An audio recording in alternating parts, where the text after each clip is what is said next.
Alrighty, guys. The Rambling Man Podcast, episode 4. Today I have a special guest, my friend Marisa Flowers. She is a fellow CrossFitter. I am retired now, but she's still... No, I would say I was retired. You still work out a lot more than normal people. Alright. But before we started this, we were talking about something I think that people will probably relate to a little bit, is stuff that you find annoying. And you said, like, water on the floor. Oh, yeah, I can't stand water on the floor. And whenever I know this, I should be appreciative of Kyle, my husband, whenever he does the dishes and stuff like that. Like, I'm grateful that he's doing that, but he leaves water, like, everywhere. And that, it just bothers me. I'm that person that just, like, follows him with a towel and just wipes everything up after he's done. I was saying that, I mean, not a lot of things bother me, but, like, one thing that I cannot do, this is, I don't know, like, people say, like, nails on a chalkboard and stuff like that. Oh, that doesn't bother me for some reason. But, like, I can't put, like, a popsicle stick in my mouth. But an actual stick or the popsicle? No, the popsicle stick. Why? If I put it in my mouth, it, like, hurts. Like, it makes my nerves hurt. I don't know how to describe it. It's like, it's almost like pain. Oh, well. And, like, just thinking about it gives me, like, goosebumps. Well, for me, if I see, like, blood, or if I'm even watching something on TV, like I've been watching, what's that show that we're watching now? With the dragons? Game of Thrones? Game of Thrones. We're watching Game of Thrones, and if I see someone get stabbed, I don't know why this happens to me, but my butt cheeks tingle.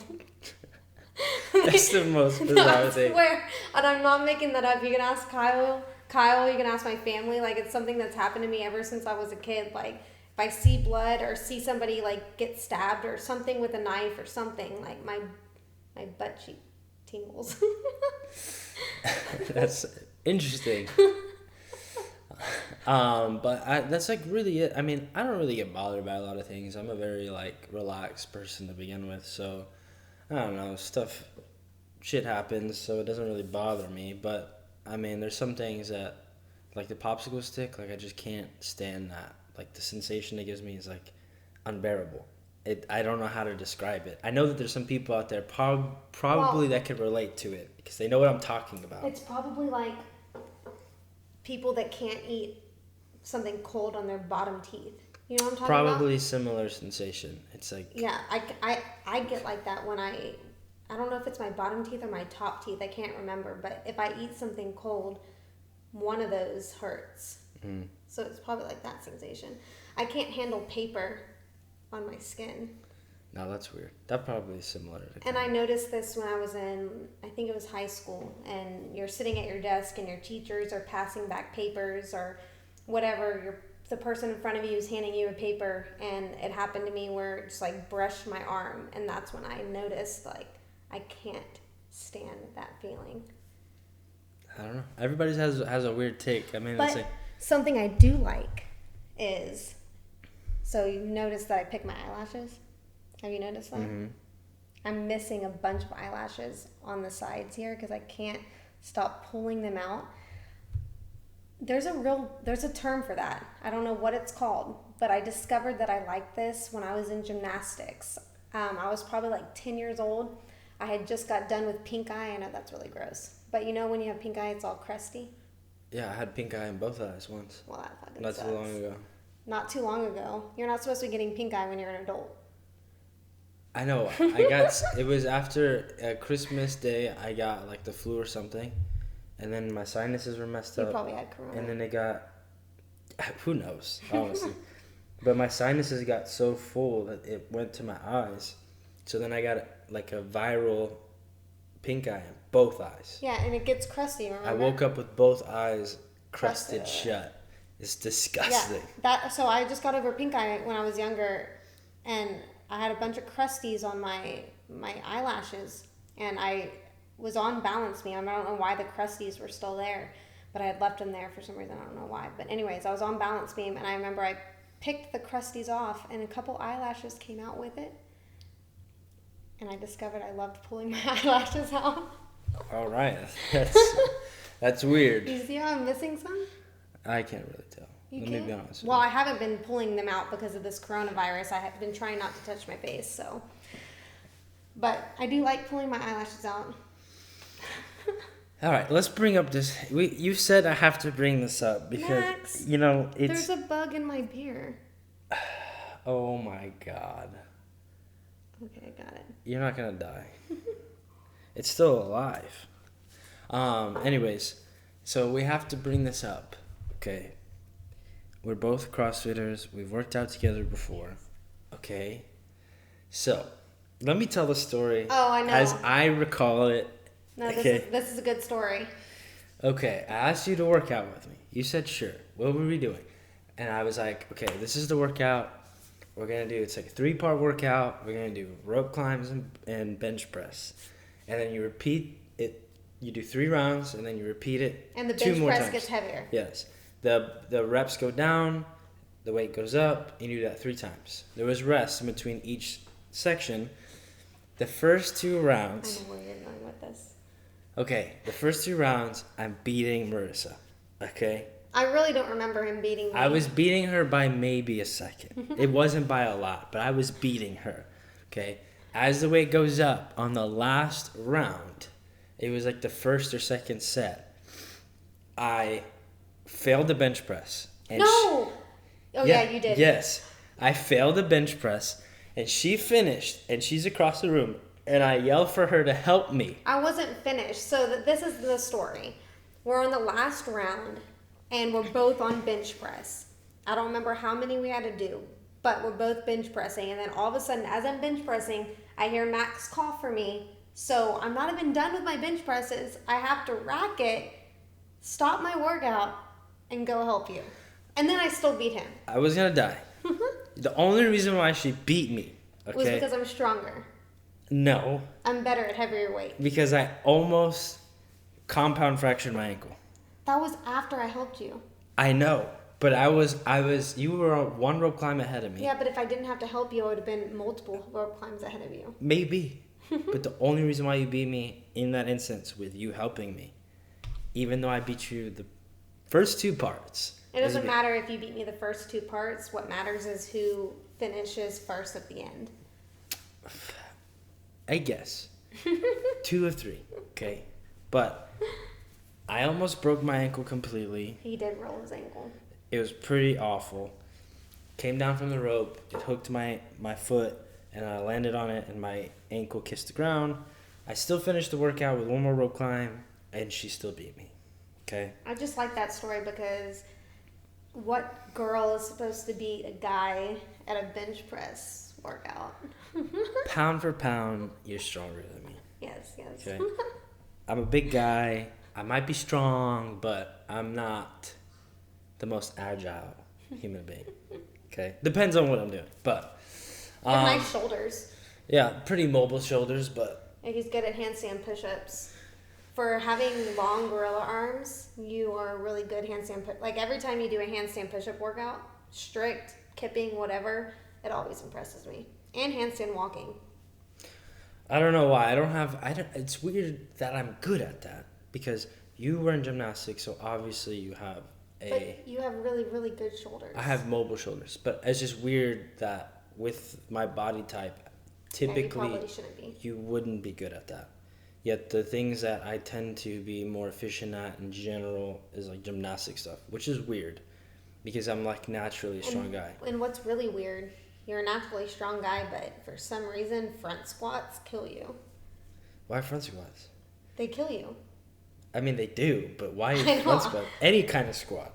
Oh yeah, whatever. But I just remember that one workout with the squat cleans and like Which you one? died. I don't know which one you're talking I about. don't remember, but I remember like I finished like 10 minutes before you, and then me and Jordan. Oh, we that were like, workout. he probably God. should go down and wait, but you didn't. Yeah, that workout was. I don't know. For some reason, sometimes my legs work fine. Was for squatting. I blame my long femurs, but I don't really like to use that as an excuse. I mean, it is an excuse, but I don't like to. I don't like that. I don't think.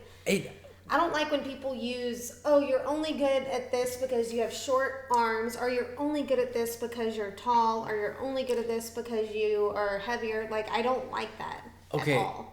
Yes, but there is proof that if you're shorter, you're gonna have an easier time than me. I'm not saying that takes away from how strong or how. Then explain how you're good at handstand push-ups. You have really long arms. I have really strong triceps. Yeah, you can equate it to different things. I know, but you have super long arms. I have super short arms, but we are pretty much like, I wouldn't say equivalent. You're not equivalent. Not equivalent, but you can hang. Depends what kind, but I mean. And so that completely defeats the statement. Only short arm people can be good at handstand push-ups. It's not. I think it's just it's a gray area of. You can be good at something, but you have an advantage. It's not that I could never be better than you, because if I work really hard, okay, let's put it this way. If you didn't ever do handstand push-ups, right, mm-hmm. and you have short arms, you're naturally just going to be good at them. Mm-hmm. I have long arms and I don't do any upper body strength. You're naturally going to be better because you have an advantage. And I get that. I just don't like when people use like that excuse and don't work on it. You know what I mean? Some people use it as an excuse to say like why they suck. Me coming from my CrossFit background, I still do some CrossFit workouts from time to time, but shut up. I do, Max. honestly. You still do CrossFit? No, I haven't. Yes, you do. Since the quarantine happened, I've been doing. Since the quarantine happened, it's been 1 month. So even before he's that, not a CrossFitter because he hasn't been doing CrossFit workouts in 1 month. It's true though. I've been doing just running. Okay, so once this quarantine is over with, don't do any more CrossFit workouts. That's not what I'm saying. I do them maybe twice a week. I don't do my training doesn't solely consist of CrossFit. I still do CrossFit workouts because I like them, mm-hmm. but I'm not training for CrossFit. So my training is different now. I do longer stuff just to be fit, like generally fit. So like just the basic stuff. I do bodybuilding most days. I do longer aerobic work 3 to 2 times a week, and then 2 to 3 times a week I do higher intensity training. So I'll do like CrossFit mm-hmm. workout twice. So like a normal week will be like I'll do 3 long sessions, and then I'll do 2 CrossFit sessions, mm-hmm. and then of those 5 days I do bodybuilding, mm-hmm. like more specific strength training. So you're just focusing on like the way you look and stuff now. And kinda, basically, sorta. Yeah. I don't really care to like do CrossFit. I mean, I still like it because I like working at mm-hmm. It's hard to get away from it whenever you're used to that format. And it's hard to get away from it because I feel like it truly like works in all areas. Like it makes I feel like it makes you look better, feel better, like it's just the reason why I like it is because you have to be engaged. Mm-hmm. That's why I like it. Even when I do bodybuilding now, I don't come from a bodybuilding background, but I do like strength training with bodybuilding because it does really work really well for what I'm wanting. Mm-hmm. But even when I do that now, normally people go to the gym, they'll do a set, rest a long time, do another set, and they're like dicking around. Yeah. For me, like I don't do that. Yeah. I'll do a set, I rest like 2 minutes max. You like make it like an imam.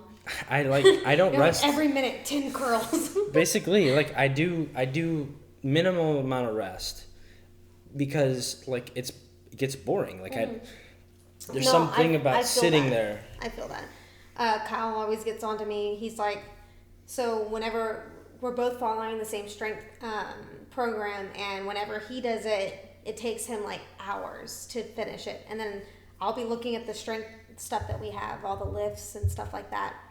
I'm like, oh, I can finish this in probably 20, 30 minutes. He's like, what are you talking about? I'm like, well, I'll make this 5 set of 3 into a 5-minute EMOM. So that's only going to take me 5 minutes. Then I'll make these 3 rounds into every 2 minutes. Like, it's just, I turn everything into like, I guess, CrossFit-y, I guess you would say. Yeah, it's just about time management. I mean, that's the thing is like, even now, like, it's all about time management. Ideally, like, resting a long time has a purpose. Mm-hmm. You know, it's a certain energy system. Like, really, if you want to get strong, you have to rest enough time to give a maximal effort, mm-hmm. stuff like that. But in the same sense, like for most people, like for me, like I'm just trying to be effective with my time. I can go for a 30-minute run a decent amount, come back. How far do you run in 30 minutes? Don't ask me that. It's embarrassing. Aw, I'm sure it's fine. I run like... Don't say 2-3 miles. No, I can run 3 miles in under 30 minutes. Okay, that's good. But lately, especially with quarantine, I run with Maya.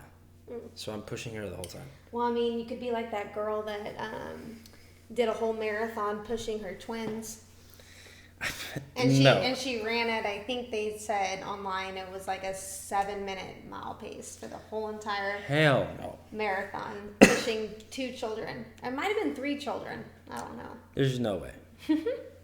No, but that's the thing is like it's just about being effective with my time. So like I just try to really be quick, but it's because time literally goes by very fast. Yes, and then like especially like with my new job, like I try to get it in between like before lunch or something like that. So it just depends, but you know, the amount of time that I used to spend training and stuff like that in CrossFit is like that's something that I always would try to make sure that I didn't want to use as an excuse, especially the year that I made it to regionals as an individual.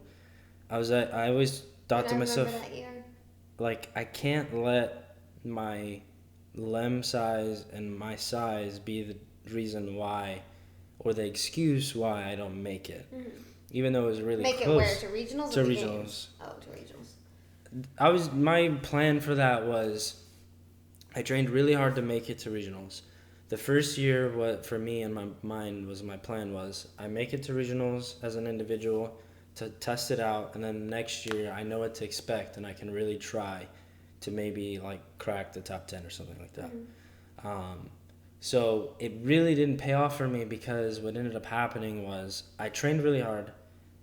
I knew that my size was a disadvantage, but I never used it as a crutch. Mm-hmm. So for me, it was kind of like, hey, I just need to work harder so that, you know, these body weight movements that would normally give me trouble aren't a problem and all this stuff. And it really did help me in the long run because I didn't feel like, at the time, I like my peak, nothing really gave me a problem except a couple things. You were great at muscle ups, like toes to bar. I feel like you could hang on forever. And so, in terms of size, like that's the thing is like people that want to tear people down because of like, oh well, it's just because you're short. It's like they have truth to that. A lot of times people say that, but they're not saying it because they're being constructive. Like, hey, this is a little bit of an advantage for you, but it doesn't matter. Mm-hmm. They're saying it because they're trying to feel better about themselves. Yeah. Whereas for realistically, I don't use that as an excuse. Like especially if I want to be competitive, I can't use that as an excuse. I need to be realistic, and I need to make sure that I attack everything. Well, I mean, if you want to be competitive, you just have to focus on weaknesses and just honestly just crush those. Yeah, and I mean, a lot of times people get it confused. I mean, CrossFit's a very unglorious sport. It doesn't really pay. I think it's so glorious. There's not a lot of things that you walk away with besides, like for me, it was never about like, oh, I want to get a ton of followers and I want to make it to regionals because it's cool. The only reason why I made it a goal for myself was because I knew I could do it and that's what I wanted to do. Mm-hmm. And that's all that mattered. And I think a lot of people in CrossFit have that mentality, like, I know I can make it to the games, and that's what I want. It's not really about the money. So that's why I mean it's not an unglorious sport, because it's almost like what happens with the Olympics is not a very big payoff. You have a lot of people that dedicate their lives to it, but they're not, like, ending up like LeBron James with a lot of money. So in some circumstances, it's very unglorious, and they work their whole lives for it, and that's how CrossFit is, which it's unfortunate that it is. But the time... But it's so new, though, too. It's only been around for, 10, 15 years now? I can't remember exactly.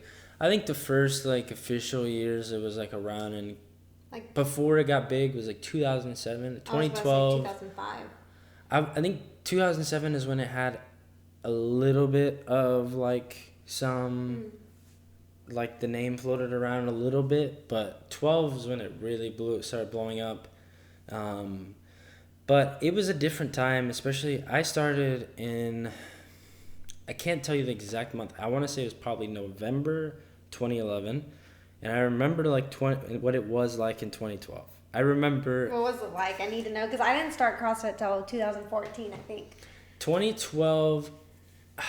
I remember a couple of things. What was crazy was that was my first open.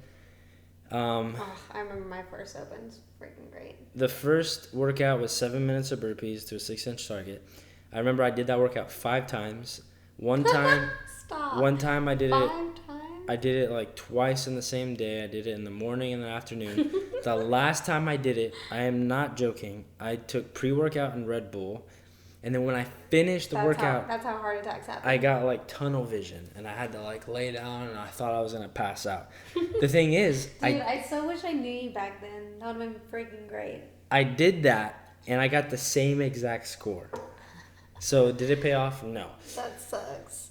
But I mean, like back then, if you had a 225 snatch, which would be a 155 for the ladies, Then you were a savage. Damn.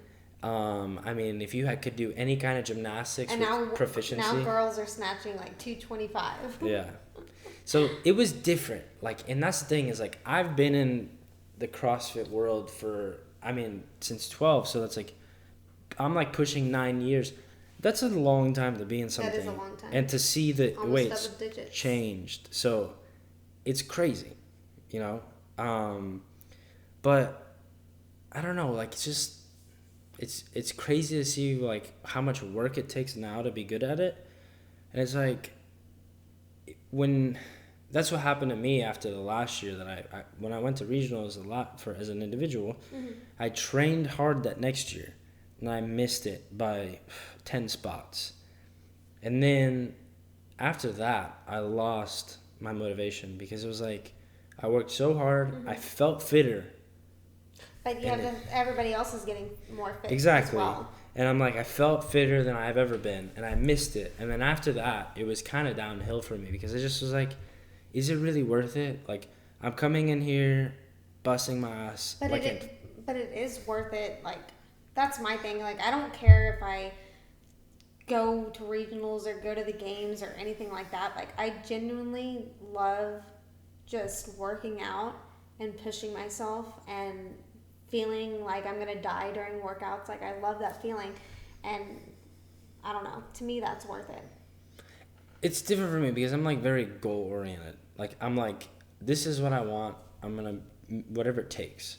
I had met that goal, so that's kind of where the problem started, because when I qualified for regionals, my goal was to think, okay, I made it this year, next year is gonna be the real deal. But I didn't have a goal after that because I made it to regionals. Like, well, I qualified. Now what? And then it was kind of like. Now what? Your next goal? Make it to the games. Well, that was the thing. It was the next stage was going to regionals and actually competing. So then, like my goal, I didn't have a goal for that. My goal was just to show up, and then, so to me, it was kind of like a big. I felt out of being there. I felt out of place, like. Everybody had coaches with them and stuff like that. I didn't really have a coach with me. I'm going to say something. Uh-huh. Do you know how many times Kyle wanted to be your coach? I was never like... The thing is, at the time I had... when I went, I had my coach, which was... Your remote coach. But yes. But that's... Like, having a remote coach is nothing compared to having a coach that sees you. Like, Max, that's what I never understood about you, is you had someone like Kyle that saw you every single day, he knows your weaknesses, he knows how to make you better, but nobody, and same thing with ballback, he wanted to coach ballback, same thing with a lot of people, but like, people, I guess, since Kyle wasn't like a big name, like coach or whatever, like didn't get anybody to make it to the games or whatever, you didn't like respect his his coaching, I guess, like, or accept it. It's not really that. I mean, like Kyle could have. I really truly believe this, that he could make anybody that he sees daily doing whatever, like knows their weaknesses, knows their strengths. I truly believe that he could help anybody like to what their goal is. And I don't disagree. I think Kyle's a fantastic programmer. I think though, coaching, programming, and see, a lot of people claim to be coaches, but I think coaches are hard to find. A real coach. And I kind of get what you're saying. He is a great programmer, but I felt that with him before too, and I've told him this in person. Like, he gives great workouts and he knows our weaknesses and stuff, but like, he didn't like. He's like the brains. And that's the thing is, it's hard to find like a real coach, and that's what I'm trying to get at is like, being in the back warm up area. You know, you had people that were like real coaches with their athletes, you know, like, hey. And he was always alongside us working out. Yeah. So like in the warm up area, you had people talking to their athletes and be like, hey, this is what's happening in the other heats, in the other regions, you know. Oh, but I feel like he was great at that. No. But they're like, you know what, this is what we practice. And then it's like someone to pump you up. Sometimes like people need to be pumped up. Mm-hmm. Like that's the thing is, a lot of times, especially, I don't feel like I need that because like you need to be self-motivated, right? But it also helps to have someone like a football coach that's gonna, you know, sometimes you get your head in the wrong space and someone to snap you out of it and be like, hey, like it's time to go, like, and sometimes it takes. And like you can like look at me, you can do this. You've been training for this, like you got this. Some people need different energies. Some people need someone who's relaxed. Someone needs someone who's like really, like crazy. See, and I don't know what I truly don't know what I need because like honestly I feel like I need someone relaxed because most of the time whenever like during the open or something like that, the best I've ever done has been like when you're judging me and you're just like quietly talking to me like as I'm working out, like, all right, Marisa, you have 5 more reps, you got this, like just like super calm, super steady. And then, like, that resonates with me, and I'm like, oh, you're right. I only have 5 more. Okay, I can do this. I mean, and my point was that, you know, in the back I felt out of place because I felt like maybe I don't, you know, it's like, you know, imposter syndrome. Like, you feel like that you don't. Oh, my God, no, I totally agree with you. You're like, should I even be here? Am I just a fraud? Like, that's how I felt, too, multiple times, even till this day. The last competition I did was with Anastasia, and we went to Wad Gods in Louisiana, and it was at the beginning of March. But I remember being like back there, and like everyone's stretching, like everyone's like warming up, everyone has headphones on, like getting themselves pumped up, and I'm there, and I'm just like, what? Like, because I don't do that. Like, yeah. I don't need to like stretch. I don't need to like. I'm the person that like, I'll warm up with the first round. Like that's my warm up, and like. I don't know, and like even Anastasia had like headphones on at a point, and she was like all getting in her like into her mind and stuff, and like getting ready, and I'm like, damn, I don't do that. Like, am I supposed to do that? Well, everybody's different, and like that's the thing is like, that's why I felt like I was an imposter, you know, and then I felt like it was weird because the first day I just felt demoralized afterwards because, you know, everybody's there with somebody who's in their ear telling them stuff or gassing them up, you know, firing them up, telling them stuff, and, you know, you guys were competing as well, so then I didn't really have anybody there like being my coach, which I don't feel like I need, but like it made everybody else having, you know, I was kind of like focused on the wrong things and like what was going on around me, that it made me feel like I wasn't prepared or had the right people around me.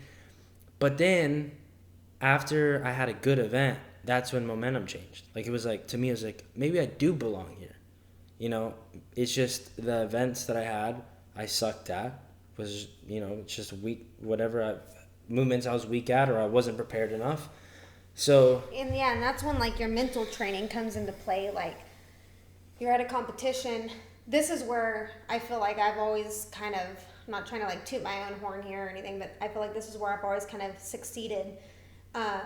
Is like, even if I do have a bad event, like back in the day, maybe now I succeed with it, but back in the day, probably not. I would have been like crushed if I had a bad event. But like now, if I have a bad event, like I have a bad event, like there's 4 more events left. Like you move on from it. You know what I mean? Mm-hmm. And like I feel like that's where, as an athlete, I have come to succeed in that. Like I have grown, like in myself, to know that one event doesn't destroy me. And that's something that I was good at, was like, you know, one event's one event. After that, I'm focused on the next. What can I do, like, coming up, prepare for the next thing? Like, there's no sense in worrying about what happened. It's one reason why I think as a team athlete, I may not be like, I think you're a great team. I think I fit in the team well because I don't worry about X, Y, and Z. I focus on the event. Once that event's over, we focus on the next. Yeah, no, you've definitely helped me with that. Like, when I first started, like, I would get crushed if something bad happened, and like, but like learning from like you and like Kyle, like the way that you guys just kind of like move on from it, like especially Kyle, like I don't sometimes back like when I first started, I could not understand how he would like just have a horrible event, but he would still go back out and like do great on the next event. And like, I'm like, how the fuck do you do that? Because mental. So I like learned from you guys, and I'm super happy that I had y'all there to help me with that, because honestly, if I feel like now I'm like that, like 5 years later, like I can finally go into a competition and not be crushed from something, and I feel like I can move on now from things.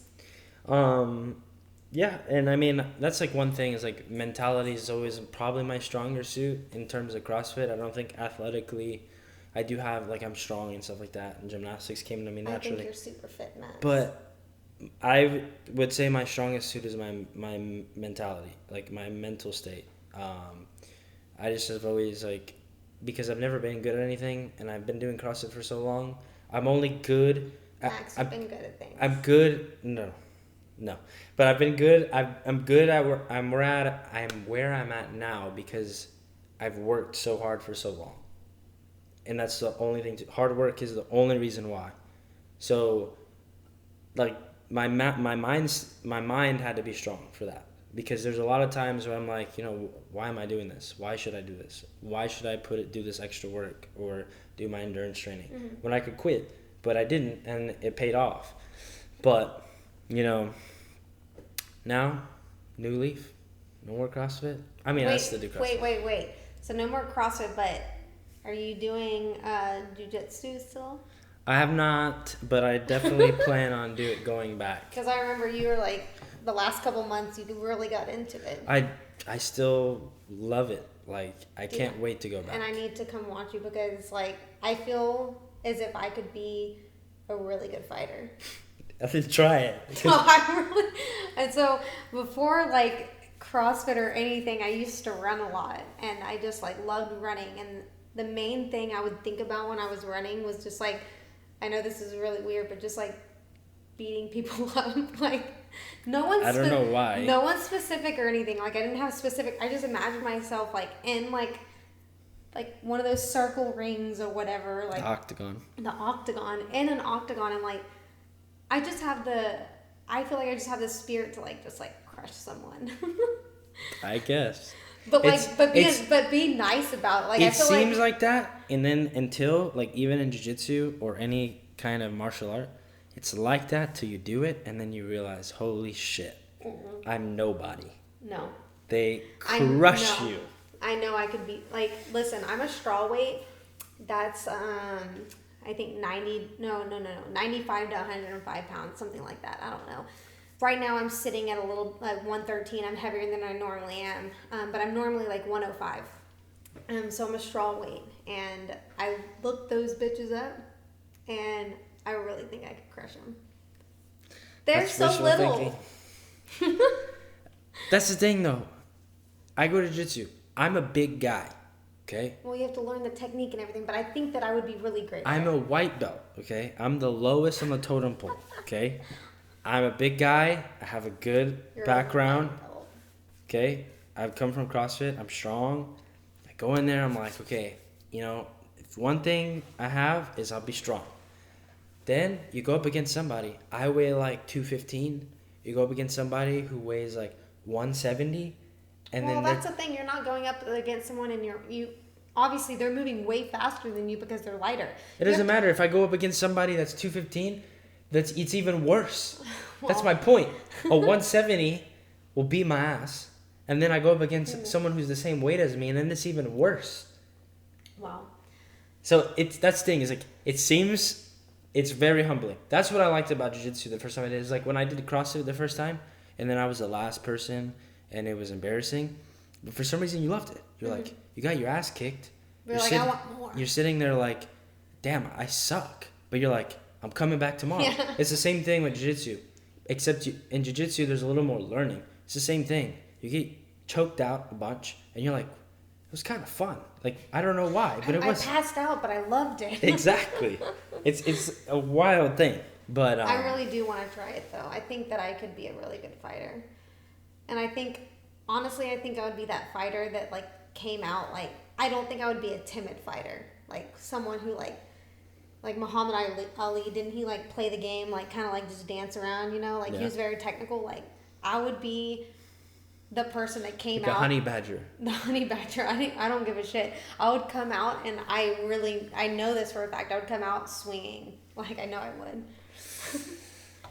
Well, I guess that's like not jiu-jitsu. That's more like boxing. Maybe I want to be a boxer. Boxing, kickboxing, something like that. Yeah, maybe I want to be a boxer. For you. I don't know. I've never been hit though, so I don't know if I can. When you get hit in the mouth, you might change your mind. No, no. Dude, that would be funny though. No, it would not. You don't have to go like your full strength. You can just pop me. Marisa. No. All right. Don't ask any guy to punch you. I'll get a girl to punch. I'll ask Anastasia. If you ask a guy to punch you, it's not gonna end well. I think you're highly like underestimating how much it. I know. I've never been punched, so I don't know what it's like. But I feel like I could take it. I mean, I did a gymnastics competition with 2 broken pinkies when I was a kid.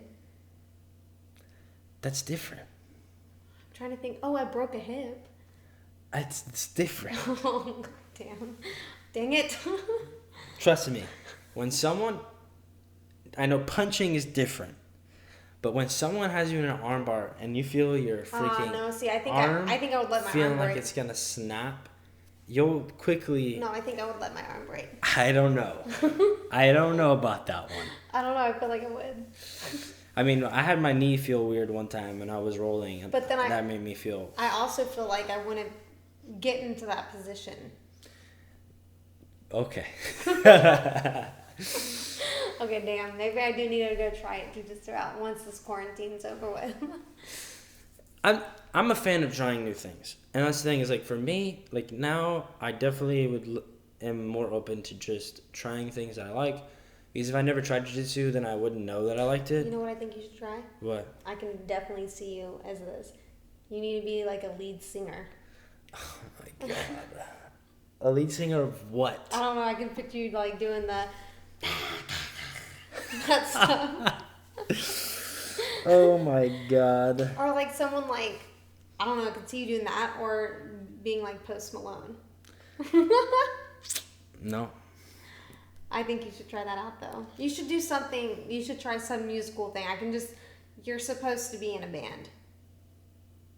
I think when I was younger, we tried to make a band, but nobody could actually play instruments. So that was kind of a sad affair. What'd y'all do? When we were doing that, we would really just hang out.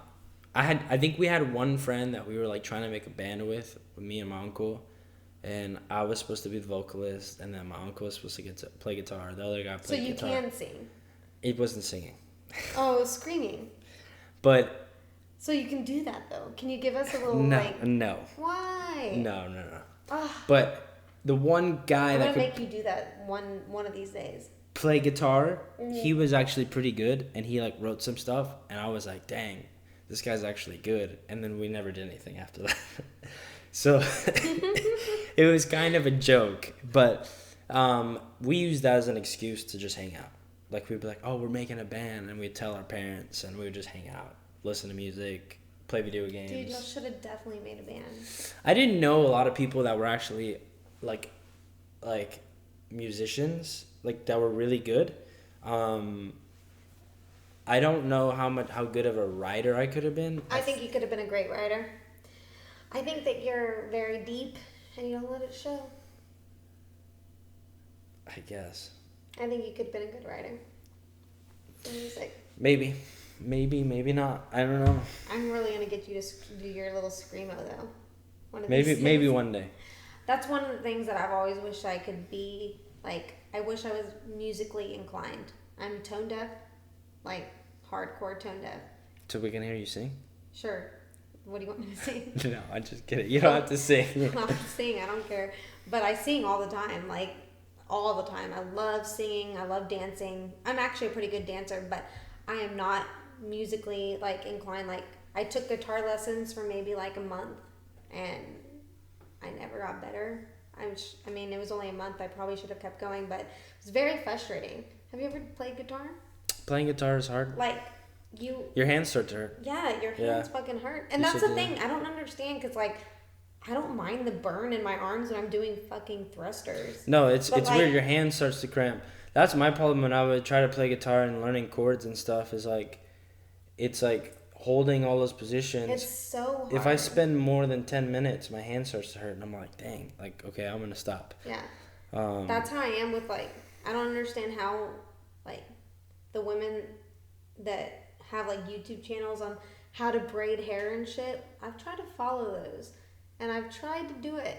I get, like, not even halfway, and my arms go numb, and I just say, fuck it. I can't do it anymore. I don't know. I don't have that problem. My arms, like, brushing my hair is a struggle for me. It really is. And I'm not lying. Like, that's why you look like a witch. Yeah, I do look like a witch. Especially when I have purple hair. Dude, actually, y'all, Max he's a kind soul. Wait, was it you? No, it wasn't you. I was about to say, I was like, no. It wasn't you, it was Mark. Mark Galvez. You need to have him on your podcast one day. But Mark Galvez is such a kind soul. So I dyed my hair 2017, I think it was. So 3 years ago, I dyed my hair purple. I don't know why I wanted to do that, but I did. And I dyed my hair purple. And people made fun of me. Like, they really did. At the gym, people made fun of me, and they said that I looked like a witch. I forgot who said I looked like a witch. You look like a witch even before you had purple hair. I know. Let me just be honest with you. And usually that wouldn't bother me, but for some reason when I had purple hair, this one person told me I looked like a witch. I don't remember who it was, but Mark Galvez was there when that person said it to me. And he could tell in my face that it hurt me. And, like, right after they walked away, he, like, came up to me and told me, like, I didn't look like a witch. Like, Marissa, you look fine. Like, he was so nice. Mark's so nice. He really is. All right. I mean, I believe it. But yeah, I had purple hair. I looked like a witch, and I don't remember where we were going with this story. I don't know either. What were we talking about? I don't remember. That made me talk about my purple hair. Who knows? I don't know, but Mark was super nice, and I thank him for that. He's actually been a really good friend to me recently. So with this whole quarantine, I've struggled with anxiety my whole entire life. Why? Yeah. Because my mom had a heart attack when she was really, really young, and I, like, witnessed that. And ever since then, like, I've worried about my heart because I don't want to have a heart attack. So I have anxiety about my health, like, hardcore anxiety. I'll tell you right now, you're probably, like, one of the healthiest people. And that's what everybody says. So before I get to the story about Mark, maybe like 7 years ago when I actually went to the doctor, I don't go to the doctor anymore, but I would go to the doctor because I was having anxiety and all this stuff, and I got my blood test done, and all these like tests, like EKG on my heart, ultrasound on my heart, and everything. And, like, the doctor even called me back the next, like, a couple days later after all my tests, and he called me, and I didn't answer because I was busy, but I got a voicemail, and the voicemail, my doctor was literally telling me, like, Marissa, you have more of a chance of dying from like a shark attack than having a heart attack. Like my doctor legit told me that, but I still worry about it for some reason. But back to what I was saying is I've been having a shit ton of anxiety for during this quarantine because I don't want to get the virus, obviously, and I don't want to die, obviously. I'm not ready to fucking die. I'm just not. Okay. I'm gonna say that.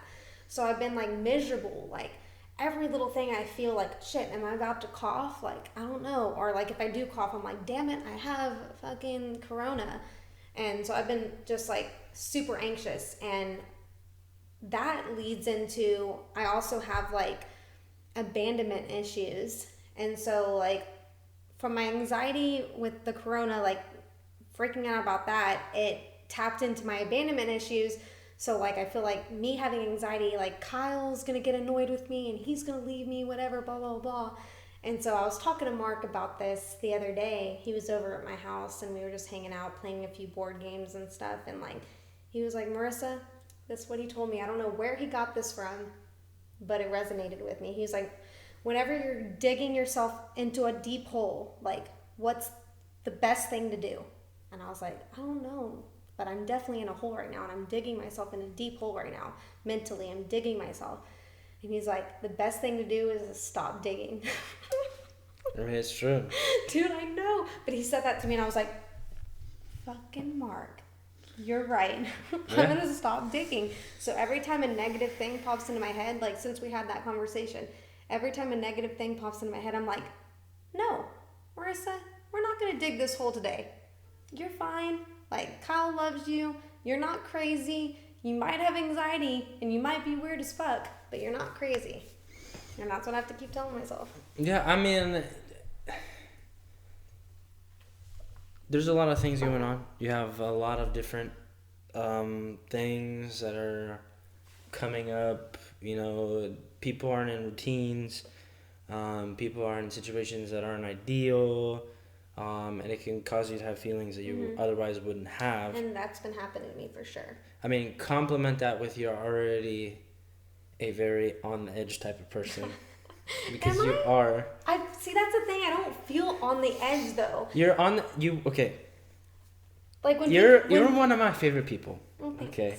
And one of the reasons why is because I'm on edge. is because you're on edge. It's so easy. It is easy to mess with you. You messed with me today. I did. So, because you're like that, and the thing is, you're not alone. I think there's a lot of people that are like that. For sure. And I know there is. And, I mean, the thing is, I think this is why I don't have this problem, is because I just don't take life too seriously. But see, that's the thing. I don't really either. Like, I really, really don't. So that's why when I start to, like, panic about certain things, it's like, so what then? If you die, so what? And I know when I fucking get that, and I'm like that. I'm like, so what? If this happens, so what? Like, I get that. But the thing is like when it comes to anxiety, is like I can handle anxiety. I can be like, so what? Like, push it aside. But when panic attacks are like associated with anxiety, like when I have a panic attack, no matter what anybody tells me, like whatever I'm panicking about in that moment, like even if you tell me like, Marissa, this is stupid as fuck, like you should not be worrying about this, like I'm gonna worry about it like within that panic attack. But then right after the panic attack stops, I think to myself, I'm like, Marissa, that was stupid. And I really do. I tell that to Kyle, like when he sees me have panic attacks, and then afterwards I'm like, look, I'm really fucking sorry I did that, because I don't know why. Like, that was really dumb. And I get it that it's dumb, but it happens anyways for some reason. Mm-hmm. I'm just curious on, like, why, I feel like it's interesting because I've never had a panic attack myself. I think, if I want to say, I think my dad may have had one before or something. I could see him having one. I don't remember, but they're triggered from something. And I know what all mine are triggered from. I know. I've already come to that conclusion. And we've had conversations plenty of times about very deep things about, your traumatic experience with your mom and stuff like that. So I don't know. I feel like with stuff like that, you know, something that I don't talk about that openly is I have dealt with depression before. I don't really have deal with it as often when I was. It's very weird because I can identify it, but when I was in high school, I got depressed. Mm-hmm. I don't remember what caused it or anything like that. I just remember the experience that I had. One day I woke up and didn't want to do anything. Didn't want to leave the house. Didn't care about anything. Thought, what was the point of doing anything? And I just remember my dad, because I know he's had experience with that before. He really was like, hey, like, I know you don't want to go to school, but you have to go to school. Like, you can't just, like, not do anything. Gave me a book to read. He said, you need to really make sure that you're focusing on positive things, What book whatever. was it? I know the book, who the author is. I can't remember the title verbatim. But I would have to look it up. It's a great book, though. But ever since then, you know, I remember that time in my life where, like, really, that's when I decided I hated school. What I hated was I hated the idea of going to school to learn Stuff that's not really important. X, Y, and Z, which I was bored with anyways. Mm-hmm. I made good grades. I didn't have to try. See, school's Number not two. for everyone. Number two, I was around a bunch of people. At a young age, I decided not to drink or do drugs. That doesn't affect how I think about other people that do it. But me personally... Well, it better not, because I'm drinking right now. But me personally, I just don't. So when I was in high school, you know, people are partying, people are wanting to, like, do whatever. And because of that, it made me have this real negative attitude towards everybody, because everybody felt fake. And it was, because it's a weird time in your life. You're trying to figure out who you are, what you want to do. Everyone's, like, trying to prove something to everybody else. And I hated that. I hated it because I knew that it was just not real. Mm-hmm. I thought to myself, I'm never going to be friends with these people after I graduate. You know, it was a bad mentality to have at the time, but that's my thought process. And I was depressed. After that kind of passed a little bit, I went to my counselor. I said, hey, I hate school. I need to get out of here. Mm-hmm. What's the best way for me to do this? Did you graduate early? She put me on a plan to graduate early. And really it helped me mentally, and I think when I got out of school, it did help. Did you graduate early? Just a semester. I graduated a semester early too. I went to Rains. Did you go to Rains? It was kind of the same thing. I had to finish like a class in one of my other, where I would take an elective. I took a class that was like the second semester. But me dealing with depression, you know, sometimes I have, like, sometimes those feelings come up, and then I know, like, I identify it, and I'm like, hey, like, this is not a good headspace. Like, being negative like this, like, I figure out what I need to do to clear my mind. And what is it that you need to do? A lot of times, you know, going out for a walk, I like listening to music, but also lately I've been really trying to, like, not do electronics. Like, if I go for a walk, I'll try not to be on my phone at all. Mm-hmm. And I just let, like, it bothers me when I hear, like noise, like cars and stuff. But, like, if I'm going through the park and you don't hear anything but, like, nature, like, it's calming. And, like, to me, it helps me think. You would do really well at the Frio.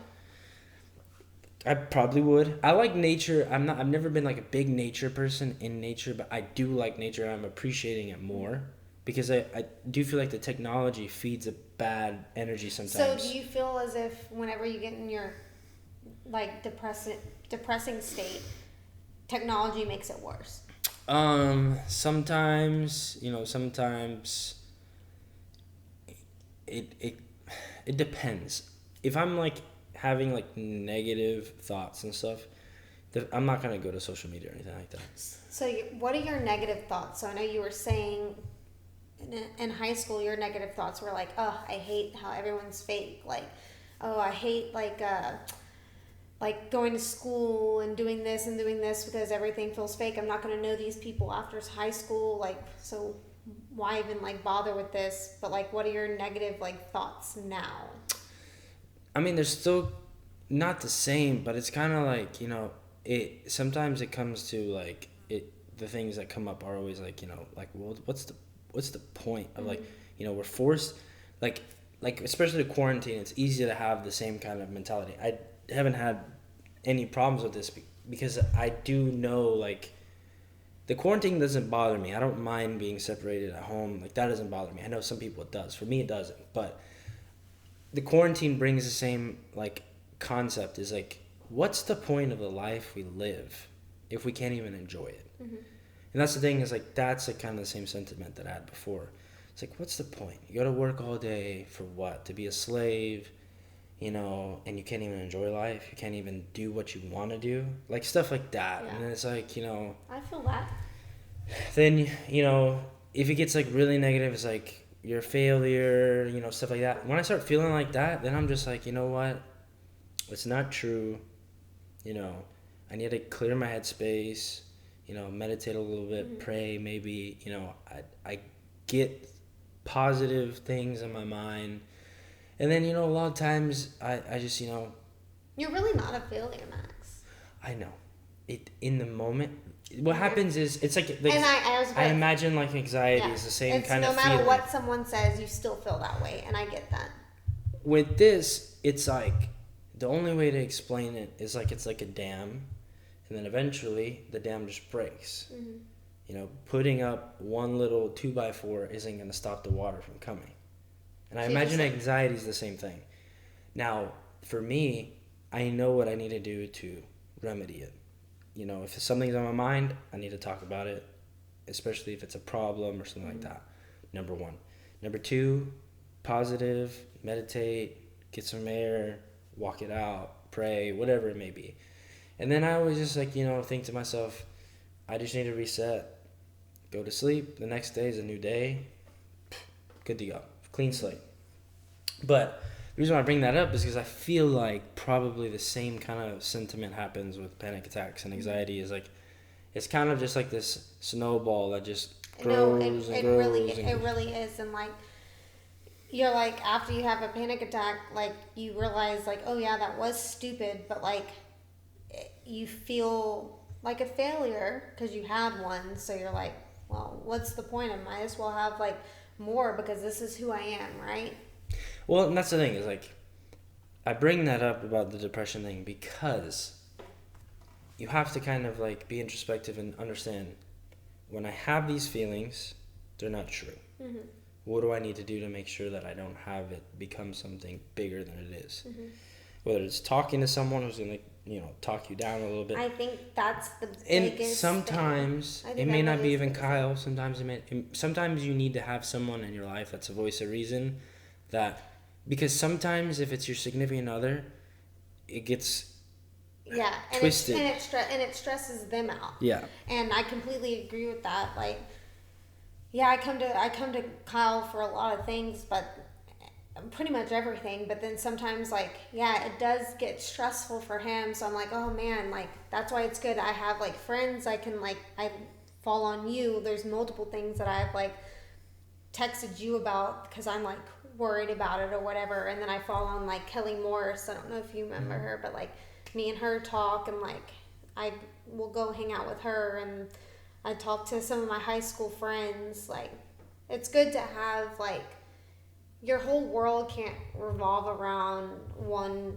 person when it comes to like that, like you, because it is very stressful on your significant other. Like, it may be stressful for you, you're the one having a panic attack, but it's just as stressful for them, because for one, they might not know how to help you, like, and that stresses them out and makes them feel like worthless. And so they're feeling worthless, you're feeling worthless, like, that kind of sucks, right?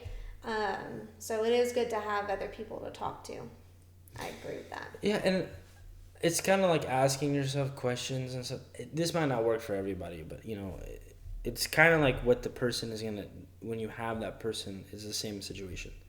Sometimes they're not even telling you something that's gonna make you feel better. Sometimes it's them asking questions that makes you draw the conclusion that you're looking for. That's gonna make you feel better. Sometimes you just want to be held. Sometimes you want to be held. No, I tell Kyle that I'm like, look, I don't even want to talk, like, and I just like climb on top of him and like hug him. I'm like, just hold me, and then he'll just like hold me, and I feel better.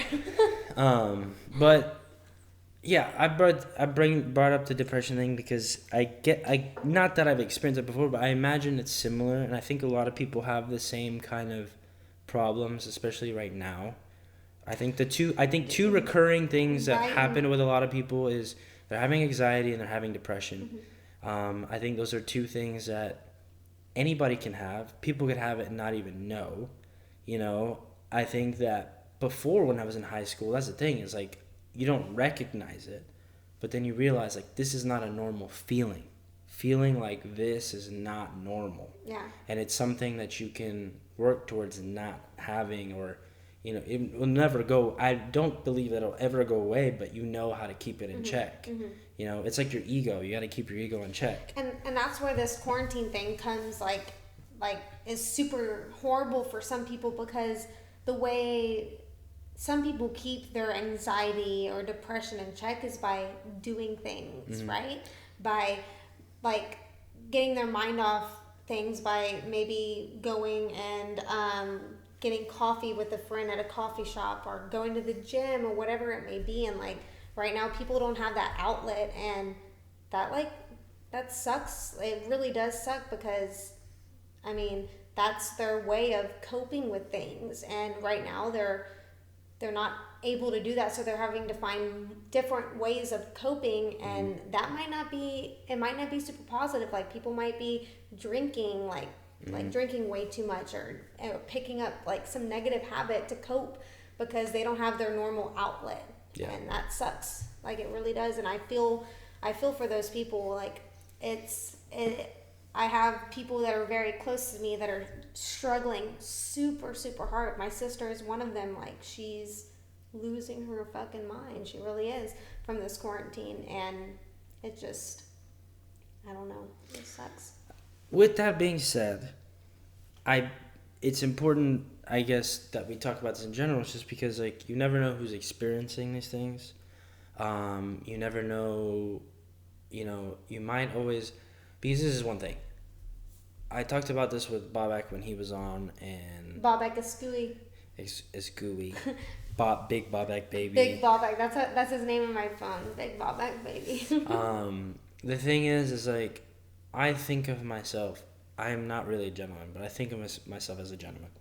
I'm never going to impose myself on people. You are a gentleman. Well, if you think I am, that's awesome. You are. The only time that you're not a gentleman is when you're working out at the gym and you're like, hey, Marisa, can you pick this stuff up for me? I got to go. And I'm like, yeah, I'll pick it up for you. But I think of myself, like, I don't never want to impose myself on other people, so I'm never, like, the type of person to just, like, you know, like, just, like, intrude. But I'm the type of person that also, if someone reaches out to me and is like, hey, like, I'm struggling with depression or I'm feeling this way, I'm the first person that I would stop whatever I'm doing to help them out. And I would definitely come to you, but I did come to you that one day, and I was questioning. You asked me a question. It wasn't that important. It was very important to me. I don't remember what it was now. It was like, oh yeah, it was some biblical question or something like that. If God really wanted to save the earth, I'm not.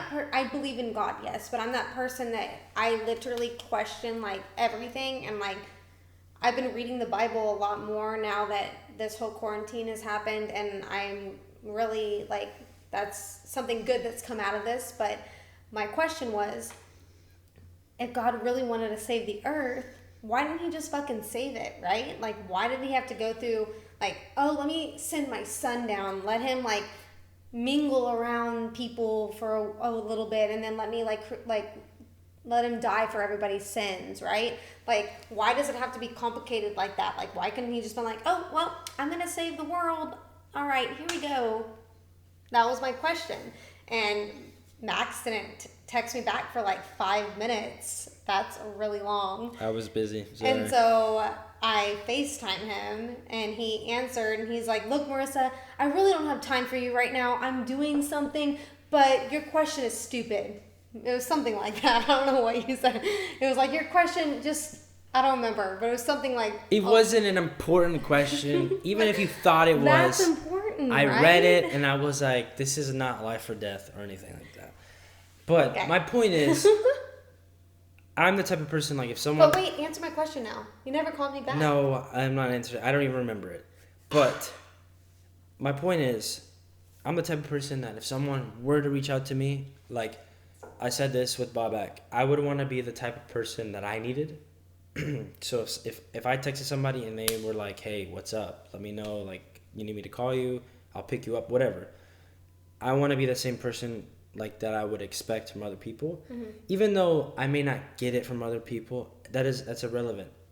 It's just a principle I stand by, that I want to be the type of person that I would that I would want from somebody else. Yeah, like when you're going through a hard time, like who would you go to? Like you want to be that person. Exactly. And I say that because you never know who's going to contact you because they're feeling some type of way, or vice versa. Don't be afraid to reach out to somebody if you're having problems with whatever And feelings. that's so hard for people. It is hard, but I've realized that when you do it, you realize you didn't make a mistake. Mm-hmm. Especially with someone you trust and you know that's always like a voice of reason in your life. Like, you're really not going to do wrong. The feeling that you shouldn't is really a lie that is keeping you feeling the way that you are. Mm-hmm. Because the way that you escape that is by opening up. Yeah. And, I think that people need to realize that, like, it's hard, but if you can open up, it's going to help. Mm-hmm. And I think that's just important to, and like, as we wrap this up, that's really important. Wait, we're wrapping it up? Yeah. But I feel like we didn't have enough time. I mean, as much time. Enough time. We could always do another one. Don't worry. Okay. But I think that's a good note to end on. Is like, if you guys are ever feeling anxious or nervous or depressed or negative feelings or whatever, reach out to somebody. Reach out to one of your friends, family members, whatever, And then also, don't be afraid to be one of those people to, be that person for someone else. Yeah. It's really hard sometimes to reach out to people, and I get that, but it does, like he said, like, you won't go wrong with doing it. As long as it's somebody that is a trusted friend or family member or something like that, yeah. Yeah. You have any final words? My family, sorry, I'm not supposed to put my hand on the table, my hands on the table, but my family hasn't been really great at saying, like, we don't say I love you to each other. We never have been those people, but I broke the chain the other day, and I told my brother and my dad that I loved them. Awesome. That's my final word on that, and I'm super excited about it. It may seem like something small, but it's something that I think that people sometimes feel weird about, and it is crazy how something small like that impacted probably both of you guys. You and not only you personally, but also your family. It was mainly my dad. My brother didn't respond, but I live with him, so he came out and talked to me. But my dad responded, and he was really happy about it. So, but we don't say I love you that often, so, like, at all. But I'm gonna break the chain, and I'm gonna start saying I love you. Awesome.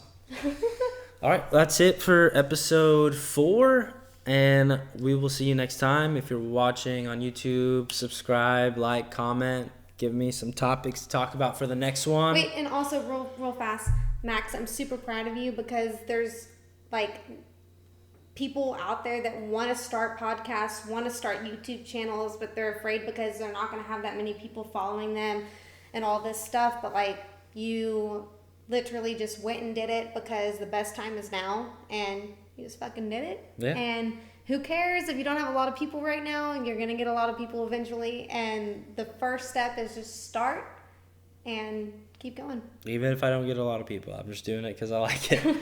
But if you're listening or watching on YouTube, just comment, subscribe, like, drop a comment on what the topics for the next one should be. If you're listening on any of the streaming platforms, follow us and give us a rating. And thanks for listening. Till next time.